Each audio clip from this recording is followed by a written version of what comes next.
नमस्कार दोस्तों, दिग्विजय शर्मा एकेडमी में आपका स्वागत है। आज हम साइंस के एमसीक्यूज करने वाले हैं।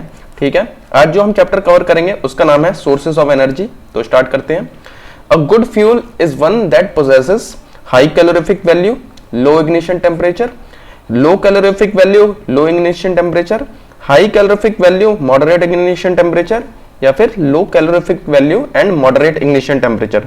तो ये दो चीज समझते हैं। पहले कैलोरीफिक वैल्यू होती है जब हम किसी भी फ्यूल को बर्न करते हैं तो उससे कितनी ज्यादा हीट एनर्जी प्रोड्यूस होती है। ठीक है, वो उसकी कैलोरीफिक वैल्यू होती है। इग्निशन टेम्परेचर होता है कितने टेम्परेचर पर वो कंबशन हो जाता है, हीट हो जाता है। ठीक है, तो ये जो कैलोरीफिक वैल्यू है ये हम ज्यादा से ज्यादा चाहते हैं। ठीक है, तो हाई कैलोरीफिक वैल्यू तो होनी चाहिए। ठीक है, अब इग्निशन टेम्परेचर जो है वो हम लो नहीं चाहते हैं और ना ही ज्यादा हाई चाहते हैं। अगर बहुत लो हो जाएगा तो बहुत ही कम टेम्परेचर पर वो हीट हो जाएगा, बर्न हो जाएगा।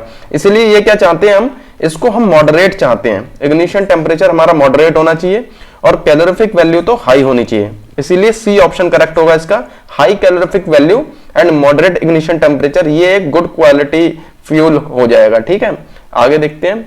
There are 4 fuels which all contain only carbon and hydrogen. The fuel having highest calorific value will be one which has, तो 4 फ्यूल दे रखे हैं जिसमें कार्बन और हाइड्रोजन ही दे रखा है। ठीक है, तो इनमें सबसे ज्यादा हाईएस्ट कैलोरीफिक वैल्यू वाला कौन सा होगा? तो हाईएस्ट कैलोरीफिक वैल्यू वाला वो होगा जिसमें क्या है, कार्बन के कम होंगे एलिमेंट और हाइड्रोजन के ज्यादा। इसलिए बी ऑप्शन करेक्ट हो जाएगा, less of carbon and more of hydrogen. इसलिए आप देख रहे हैं कि आने वाले टाइम में हाइड्रोजन फ्यूल की काफी बात चल रही है। तो आगे वाले टाइम में हाइड्रोजन फ्यूल यूज होने वाला है क्योंकि हाइड्रोजन से क्या है, हाई कैलोरीफिक वैल्यू होती है। आगे देखते हैं। Coke is more valuable when used. तो कोक जो है वो एक रिड्यूसिंग एजेंट की तरह यूज किया जाता है। कोक यानी कोयला होता है। तो कोक क्या है, कार्बन का फॉर्म होता है। तो ये ऑक्सीजन के संग मिलकर कार्बन मोनोऑक्साइड और CO2 बना देता है, जिससे क्या है, ये ऑक्सीजन ले लेता है, जिससे ये क्या करता है, रिड्यूस कर देता है। ऑक्सीजन चली जाती है तो रिड्यूस हो जाता है एलिमेंट। ठीक है, तो इस तरीके से ये क्या है, रिड्यूसिंग एजेंट की तरह यूज किया जाता है। ध्यान रखना है आपको। आगे देखते हैं। इन hydro electric power plant more electrical power can be generated A water falls from a greater height. तो जो हमारा हाइड्रो इलेक्ट्रिक पावर प्लांट है उसमें ग्रेटर हाइट से जब पानी गिराएंगे तो एनर्जी ज्यादा क्यों प्रोड्यूस होगी? Its temperature increases. तो हाइट से टेम्परेचर का कोई लेना देना नहीं होता है। Larger amount of potential energy is converted into kinetic energy. तो ये सही बात है। ठीक है, पोटेंशियल एनर्जी का फॉर्मूला होता है mgh। ठीक है, तो जितनी ज्यादा ये हाइट होती है उतनी ज्यादा उसकी पोटेंशियल एनर्जी हो जाएगी, जो कि काइनेटिक एनर्जी में बाद में कन्वर्ट होगी। तो यही करेक्ट आंसर हो जाएगा।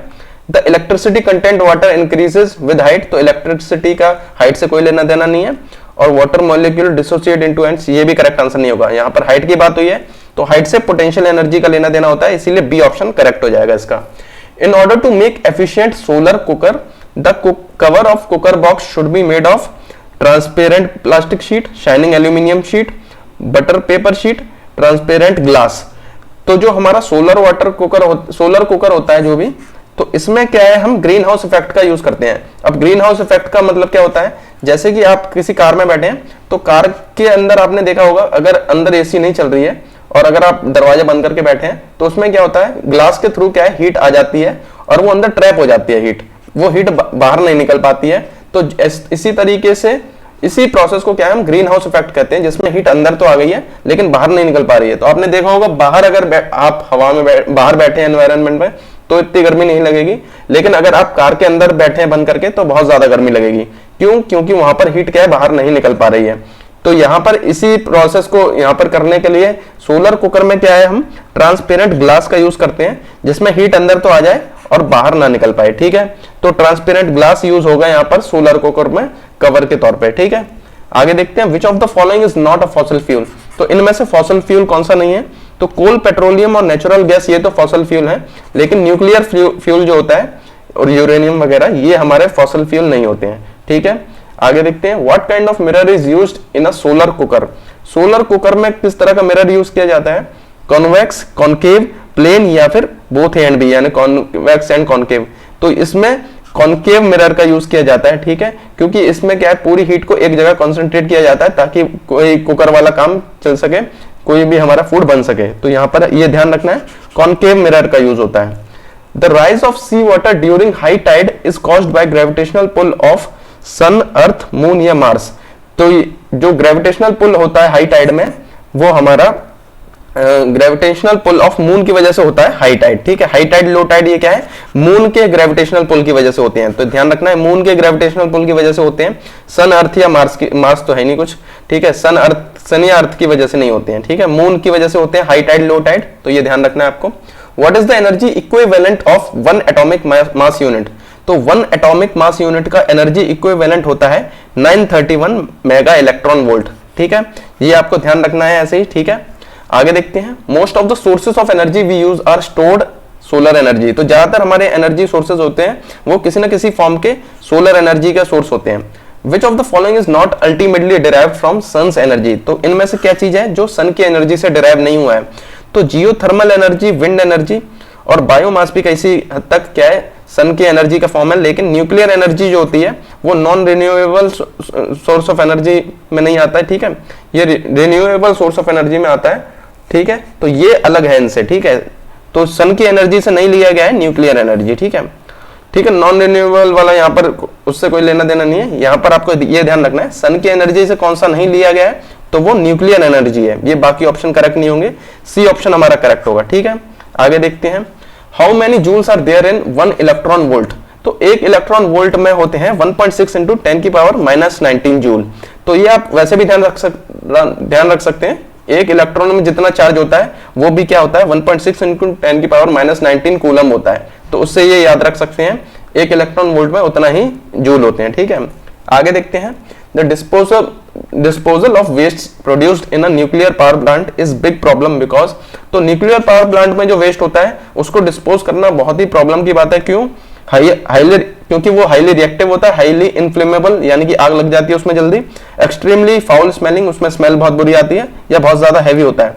तो इसका सबसे बड़ा रीजन होता है हाईली रिएक्टिव, वो बहुत ज्यादा रिएक्टिव होता है, रेडियो एक्टिव होता है। तो इसकी रेडियो एक्टिविटी की वजह से क्या है, अलग अलग रिएक्शन हो सकते हैं जो कि बहुत हार्मफुल है। इसीलिए इसको बहुत अच्छे तरीके से हमें डिस्पोज करना होता है। ठीक है, आगे देखते हैं। Radiation present in the sunlight that gives us that feeling of hotness. तो जो सनलाइट के अंदर रेडिएशन होती है वो इंफ्रारेड की वजह से होती है। ठीक है, इंफ्रारेड रेडिएशन की वजह से हमें हॉटनेस फील होती है। The major constituent of biogas is, तो बायोगैस का जो मेन पार्ट होता है वो हमारा मीथेन गैस होती है। ठीक है, आगे देखते हैं। The process by which energy is produced in the sun is, तो सन के अंदर एनर्जी प्रोड्यूस कैसे होती है? तो 2 प्रोसेस होते हैं, एक होता है फिजन, एक होता है फ्यूजन। तो फ्यूजन मतलब होता है मिलना। ठीक है, आप ऐसे इमेजिन कर सकते हैं, ये सन है, इसमें अलग अलग क्या है, मीटियोर्स वगैरह सब क्या है इसके अंदर ऐसे घुस रहे हैं। ठीक है, तो इससे जो एनर्जी प्रोड्यूस होती है इसमें क्या होता है, फ्यूजन हो रहा है, फ्यूजन हो रहा है, सब मिल रहे हैं। तो यहाँ पर न्यूक्लियर फ्यूजन होता है। फिजन होता है जब एक बड़ा एलिमेंट क्या है वो टूट जाता है छोटे छोटों में, तो ये फ्यूजन होता है। और जब छोटे छोटे मिलके एक बड़ा बनाते हैं तो ये फ्यूजन होता है। अगर टूटने वाला फिजन होता है।